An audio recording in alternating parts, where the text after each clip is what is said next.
ഇനി ഇത് ഇവിടം കൊണ്ട് അവസാനിക്കുന്നില്ല. അന്ന് മർദ്ദനമേറ്റ അന്നത്തെ ദിവസം ഞങ്ങൾ വ്യക്തമാക്കിയതാണ്. ഇത് കേവലം ഞങ്ങൾക്കേറ്റ ആക്രമണത്തെ പ്രതിയല്ല ഞങ്ങളുടെ ഈ ഒരു പോരാട്ടം. ഒരു സംശയവും വേണ്ട.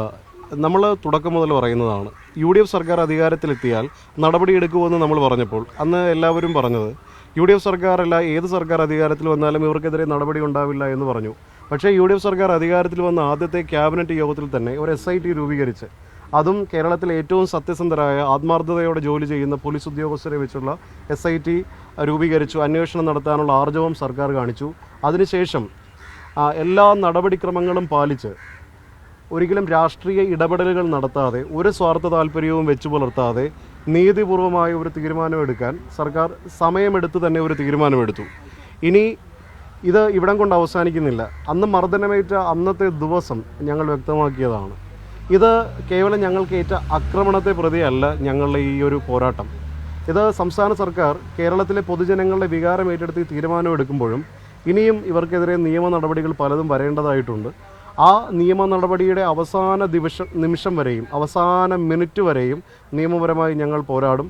അതിന് സംസ്ഥാന സർക്കാർ ഞങ്ങൾക്ക് നൽകിയ പിന്തുണയെ പ്രത്യേകം ഞങ്ങൾ നന്ദിയോടെ ഓർക്കുന്നു. കേരളത്തിലെ പൊതുജനങ്ങൾ കേരളത്തിലെ UDF സർക്കാരിനെ എന്തുകൊണ്ടാണ് ഞങ്ങൾ തിരഞ്ഞെടുത്തത് എന്ന് ഓർത്ത് കേരളത്തിലെ ജനങ്ങൾ അഭിമാനിക്കുന്ന ദിവസമാണ്. ആദരണീയനായ കേരളത്തിൻ്റെ മുഖ്യമന്ത്രി ശ്രീ VD സതീശനും കേരളത്തിൻ്റെ ആഭ്യന്തര വകുപ്പ് മന്ത്രി ശ്രീ രമേശ് ചെന്നിത്തലയ്ക്കും പ്രത്യേകം നന്ദി അറിയിക്കുന്നു. അതുപോലെ തന്നെ ഇങ്ങനെ ഒരു വിഷയമുണ്ടായ ആ ദിവസം മുതൽ ഇത് രാഷ്ട്രീയമായി ഏറ്റെടുത്ത് ഈ വിഷയം പൊതുജനങ്ങളുടെ ശ്രദ്ധയിലേക്ക് എത്തിക്കുവാനും വേണ്ട എല്ലാ നിയമസഹായങ്ങളും നൽകുവാനും ആദരണീയനായ MP ശ്രീ KC വേണുഗോപാൽ ഉണ്ടായിരുന്നു. അദ്ദേഹത്തെയും കേരള ഗവൺമെൻറ്റിനെയും എല്ലാവരെയും, പ്രത്യേകിച്ച് അതുപോലെ തന്നെ മാധ്യമപ്രവർത്തകരെയും എല്ലാവരെയും ഈ അവസരത്തിൽ നന്ദിയോടെ ഓർക്കുകയാണ്. ഞാൻ വീണ്ടും പറയുന്നു, ഇത് കേവലം ഏതെങ്കിലും രാഷ്ട്രീയ സ്വാർത്ഥ താല്പര്യങ്ങൾക്ക് വേണ്ടിയുള്ള ഒരു പോരാട്ടമായിരുന്നില്ല.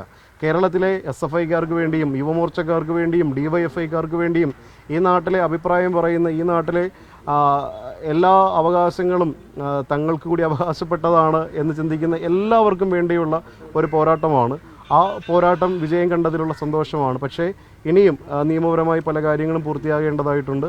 അതുമായി അവസാന നിമിഷം വരെയും പോരാടും. അന്നും ഒരു കാര്യം പറഞ്ഞിരുന്നു, വെട്ടിയത് മറന്നിരുന്നു. പക്ഷേ വെട്ടേറ്റ മരം കേരളത്തിലെ പൊതുസമൂഹം അത് മറന്നില്ല.